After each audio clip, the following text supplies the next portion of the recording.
Thumbnail, photo editing, poster designing మీరు ఏ editing చేస్తున్నా పిక్సార్ట్‌లో text వాడటం కామన్. ఆ టెక్స్ట్ మీ పేరు కావచ్చు, పోస్టర్‌లో బ్యాక్‌గ్రౌండ్ నేమ్ కావచ్చు, లేదా థంబ్‌నెయిల్‌లో టైటిల్ కూడా కావచ్చు. అప్పుడు మనం ఏం చేస్తాం? ఏదో ఒక కలర్ అప్లై చేస్తాం. వైట్, రెడ్, బ్లాక్ లాంటి ఫ్లాట్ కలర్స్. కానీ ఆ టెక్స్ట్ చూసినప్పుడు మనకు ఒక ఫీలింగ్ కలుగుతుంది. ఇదేంటి ఫ్లాట్‌గా ఉంది, ప్రొఫెషనల్‌గా లేదు అనిపిస్తుంది. కొన్నిసార్లు ఫ్లాట్ కలర్ సరిపోతుంది. కానీ చాలా సందర్భాల్లో టెక్స్ట్‌కి డెప్త్ ఉండాలి. స్టైలిష్‌గా కనిపించాలి. అలా అవ్వాలంటే టెక్స్చర్ కలర్స్ యూజ్ చేయాలి. ఫ్లాట్ కలర్స్ టెక్స్ట్‌ని ఆర్డినరీగా చూపిస్తే, టెక్స్చర్ కలర్స్ రిచ్, బోల్డ్, ప్రొఫెషనల్ లుక్‌లో చూపిస్తాయి. ఉదాహరణకి ఇది నా పేరు. ఫ్లాట్ కలర్‌లో చూస్తే ఓకే అనిపిస్తుంది. కానీ అదే టెక్స్ట్‌ని టెక్స్చర్ కలర్‌తో చూస్తే డిఫరెన్స్ చాలా క్లియర్‌గా కనిపిస్తుంది. Much better, much professional. పిక్సార్ట్‌లో టెక్స్చర్ అప్లై చేయడం ఎలా? ఇప్పుడు మీకు స్టెప్ బై స్టెప్ చూపిస్తాను.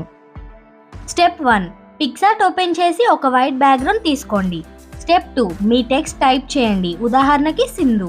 మీకు నచ్చిన ఫాంట్ సెలెక్ట్ చేసుకోండి. ఇప్పుడు కలర్ ఆప్షన్ పై క్లిక్ చేయండి. మీకు 3 ఆప్షన్స్ కనిపిస్తాయి. అందులో టెక్స్చర్ని సెలెక్ట్ చేయండి. ఇప్పుడు ఫోటో సింబల్ పై క్లిక్ చేయండి. సెర్చ్ బాక్స్ ఓపెన్ అవుతుంది. ఇక్కడ మీకు ఎలాంటి టెక్స్చర్ కావాలో టైప్ చేయండి. Like black texture background. ఇప్పుడు అన్స్ప్లాష్ అనే ట్యాబ్ సెలెక్ట్ చేయండి. ఎన్నో హై క్వాలిటీ టెక్స్చర్స్ కనిపిస్తాయి. మీకు నచ్చిన టెక్స్చర్ సెలెక్ట్ చేయండి.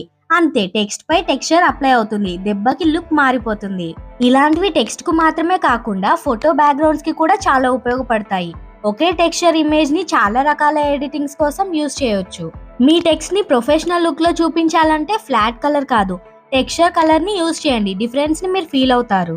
ఇన్ఫర్మేషన్ నచ్చితే వీడియోకి లైక్ కొట్టండి. మీ ఫ్రెండ్స్ కి షేర్ చేయండి. ఇలాంటి మరిన్ని ఎడిటింగ్ టిప్స్ కోసం మన ఛానల్ ని సబ్స్క్రైబ్ చేసి పక్కనే ఉన్న బెల్ ఐకాన్ ని ఆల్ లో పెట్టుకోండి. Thanks for watching. Keep creating.